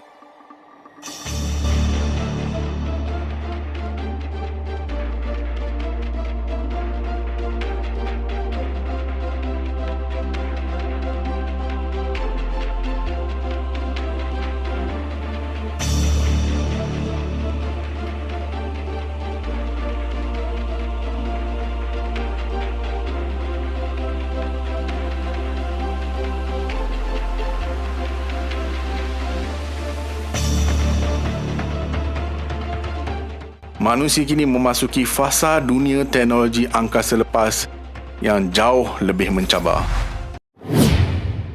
Lohong hitam merupakan jasad angkasa paling banyak cariannya di seluruh dunia. Lohong hitam ini bukan sahaja menyimpan misteri, bahkan suatu objek yang sangat menakjubkan di angkasa. Idea mengenai satu ruang di mana daya tarikan graviti sangat kuat sehinggakan tiada satu objek atau jasad yang berjaya melepasinya, termasuklah cahaya. Sebenarnya gambarannya tidak sebegitu. Terdapat beberapa mitos mengenai black hole yang akan dirungkai Astrolab pada hari ini. Astrolab membawa anda 5 mitos mengenai black hole yang perlu kita tahu. Sebelum tu, jangan lupa subscribe Astrolab dan on loceng notifikasi anda. Assalamualaikum dan salam angkasa dari Astrolab.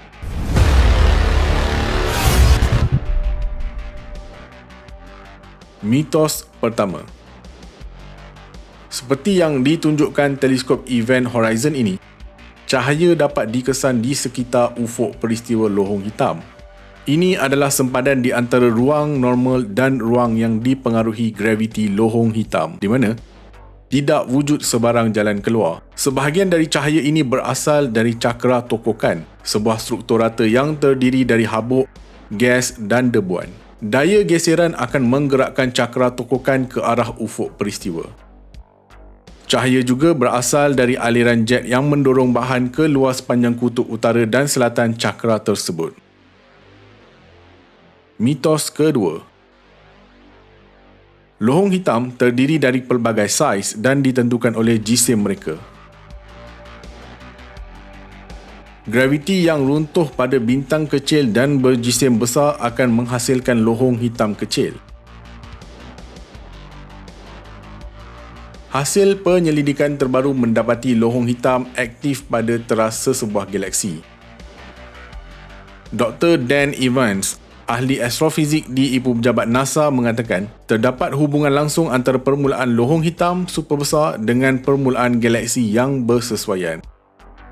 Kajian ini menunjukkan kedua-dua jasad angkasa yang menakjubkan ini membesar bersama-sama, terutamanya dari segi saiz untuk berbilion tahun. Mitos ketiga.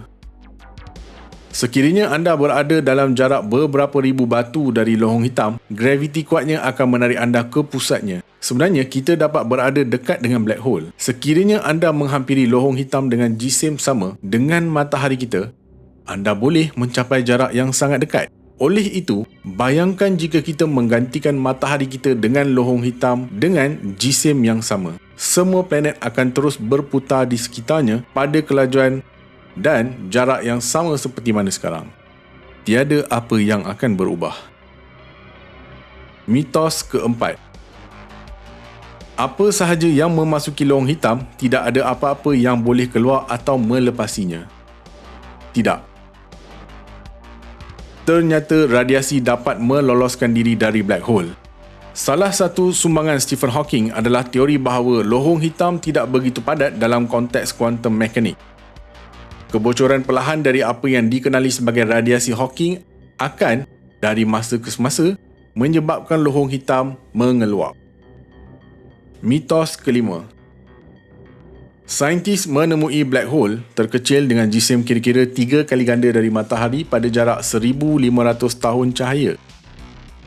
Penemuan ini bukan sahaja satu kejayaan baru tetapi melegakan kita semua kerana jaraknya 1,500 tahun cahaya sebenarnya sangatlah jauh. Gambar dari teleskop Event Horizon mengesahkan apa yang diramalkan teori relativity arm Albert Einstein lebih dari 100 tahun yang lalu, bahawa bentuk lohong hitam adalah bentuk lingkaran yang sempurna. Dan apabila para saintis mengetahui lebih banyak lagi mengenai sifat-sifat misteri kosmik raksasa ini, yang kita namakan lohong hitam ini, kita akan dapat membuka lembaran baru dunia lohong hitam. Apa pendapat anda semua mengenai mitos-mitos ini? Harap anda dapat mempelajari ilmu baru pada hari ini. Semoga ilmu yang diberikan bermanfaat pada semua. Galaksi Bima Sakti mempunyai lohong hitam gergasi atau supermassive black hole di pusatnya dengan jarak kira-kira 25,640 tahun cahaya di kawasan yang dinamakan Sagittarius A. Jika angkasawan berpeluang menaiki kapal angkasa Voyager untuk ke pusat galaksi Bima Sakti itu, ia akan mengambil masa kira-kira 450 juta tahun untuk tiba di sana. Matahari merupakan pusat sistem solar. Ia berputar pada paksinya sekali setiap 27 hari. Untuk pengetahuan semua, matahari juga mengorbit satu pusat yang lain, iaitu pusat Bima Sakti. Dengan kelajuan sekitar 828,000 km sejam, sistem kita termasuk matahari mengambil masa selama 230 juta tahun untuk melengkapkan satu putaran kosmik. Lohong hitam adalah tempat di ruang di mana berlaku tarikan graviti yang begitu banyak sehingga cahaya tidak dapat keluar. Graviti sangat kuat kerana jirim telah dihimpit ke ruang kecil. Ini boleh berlaku ketika bintang sedang lupus. Kerana tidak ada cahaya yang dapat keluar, kita tidak dapat melihat lohong hitam. Ianya tidak kelihatan. Teleskop ruang dengan alat khas yang dapat membantu mencari lubang hitam. Para saintis berpendapat lohong hitam terkecil hanya sekecil satu atom. Lohong hitam ini walaupun sangat kecil tetapi mempunyai jisim seberat gunung yang besar. Jenis lohong hitam yang lain dipanggil stellar. Jisimnya boleh mencapai 20 kali lebih banyak daripada jisim matahari. Mungkin terdapat banyak lohong hitam gergasi di galaksi bumi. Lohong hitam terbesar disebut supermassive. Lohong hitam ini mempunyai jisim yang berjumlah lebih dari 1 juta matahari. Para saintis telah menemui bukti bahawa setiap galaksi besar mengandungi lohong hitam supermassive sebagai pusatnya. Lohong hitam supermassive di pusat galaksi Bima Sakti disebut Sagittarius A. Ia mempunyai jisim yang sama dengan sekitar 4 juta matahari. Para saintis berpendapat lohong terkecil terbentuk ketika alam semesta bermula. Lohong hitam bintang atau lohong hitam stellar terbentuk apabila pusat bintang yang sangat besar jatuh ke atasnya atau kolaps. Apabila ini berlaku, ia menyebabkan supernova. Supernova adalah bintang yang meletup yang meledakkan sebahagian bintang ke angkasa. Para saintis berpendapat bahawa lohong hitam supermassive terbentuk pada masa berlakunya pembentukan galaksi. Sekiranya lohong hitam adalah legap atau hitam, bagaimana para saintis tahu bahawa ianya wujud? Lohong hitam tidak dapat dilihat kerana graviti yang kuat menarik semua cahaya ke tengah lubang hitam. Tetapi saintis dapat melihat bagaimana graviti yang kuat mempengaruhi bintang dan gas di sekitarnya. Para saintis mengkaji bintang untuk mengetahui sama ada mereka terbang di sekitar atau mengorbit lohong hitam. Apabila lohong hitam dan bintang berdekatan, cahaya bertenaga tinggi akan terbentuk. Cahaya seperti ini tidak dapat dilihat dengan mata manusia. Para saintis menggunakan satelit dan teleskop di angkasa untuk melihat cahaya yang bertenaga tinggi. Berikut merupakan gambar yang berjaya dirakam saintis, sebuah lohong hitam yang terletak di pusat galaksi M87. Galaksi ini terletak kira-kira 53 juta tahun cahaya dari bumi. Persoalannya, adakah lohong hitam akan memusnahkan bumi? Lohong hitam tidak berkeliaran di ruang memakan atau menghancurkan bintang, bulan dan planet. Bumi tidak akan jatuh ke dalam lohong hitam kerana tidak ada lohong hitam yang cukup dekat dengan sistem suria. Dalam masa yang sama, NASA mengesan 3 lohong hitam gergasi dalam perlanggaran dari 3 galaksi. Sistem ini dikenali sebagai SDSS J0849 plus 1114 yang terletak kira-kira 1 bilion tahun cahaya dari bumi. Data dari misi penjelajah inframerah Wide Field NASA atau WISE mendedahkan bahawa sistem ini bersinar sangat terang dalam cahaya inframerah semasa fasa penggabungan galaksi ketika lebih dari satu lohong hitam sedang dimakan. Walaupun lohong hitam berjisim sama dengan matahari dan jika ia menggantikan matahari, bumi masih tidak akan jatuh ke dalam lubangnya. Lohong hitam mempunyai graviti yang sama dengan matahari. Bumi dan planet-planet lain akan mengorbit lubang hitam sama seperti mereka mengorbit matahari sekarang. Matahari pula tidak akan berubah menjadi lohong hitam. Matahari bukanlah bintang yang cukup besar untuk menjadi lohong hitam. Dalam pada itu, negara kita memiliki saintis hebat seperti Dr. Noor Adlika binti Ainul Anwar yang berasal dari Muar Johor. Beliau memiliki ijazah Doktor Falsafah di dalam bidang astrofizik dari University Durham, United Kingdom. Beliau merupakan salah seorang saintis teleskop X-ray terbaru NASA, National Aeronautics and Space Administration USA, yang dinamakan NuSTAR, Nuclear Spectroscopy Telescope Array, sejak tahun 2014 dan kini merupakan pensyarah fizik di UKM. Beliau bersama pasukan penyelidikan beliau telah berhasil menemui sebuah lohong hitam gergasi yang berdekatan dengan galaksi Bima Sakti yang terletak di galaksi NGC 1448. NGC 1448 terletak kira-kira 38 juta tahun cahaya dari bumi.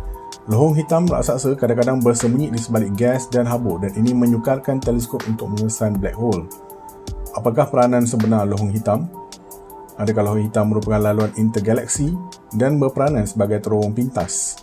Kongsikan pandangan anda dalam komen di bawah.